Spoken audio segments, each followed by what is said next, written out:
ప్రతి ఉమ్, టోర్నమెంట్ లోనూ ఇలా పెట్టడం కరెక్ట్ కాదు. ఏదో ర్యాండమ్ గా 1 or 2 టోర్నమెంట్స్ లో జరిగింది అంటే ఉమ్, అది okay. India, Pakistan and then there will be 2 other nations. So um, in a way someone might complain or might wonder that um. What if India, England or ఆస్ట్రేలియాతో ఉంటే అప్పుడు వాళ్ళు group stage group దాటి stage లో ఈజీగా ఉంటే. రాగలరా ఉమ్, అనుకుందాం. యా, ఇండియా పాకిస్తాన్ వల్ల కమర్షియల్ గా వర్కౌట్ అవుతుంది, that's um, all there. But still um. నీకు టోర్నమెంట్ ఇంటిగ్రిటీ మెయింటైన్ చేయడం కూడా ఇంపార్టెంట్ కాబట్టి అది కరెక్ట్. ఎంత మాత్రం రైట్ క్వశ్చన్ అయితే వస్తుంది.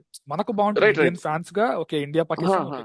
థింక్ అబౌట్ ఆర్ లైక్ మనకి ఇండియా పాకిస్తాన్ కోసం we wait for it, right? Like ఎప్పుడు జరిగినా we have that hype. But over the past few years where bilaterals అసలు జరగట్లేదు కదా ఇండియా పాకిస్తాన్ కి. దెన్ మనకేంటంటే ఇదొక్కటే ఛాన్స్ ఇంకా ఇట్లా వరల్డ్ టోర్నమెంట్, ఐసీసీ టోర్నమెంట్స్ లో. దాన్ని కూడా if you have to leave to luck and gamble, it would disappoint the fans in a way.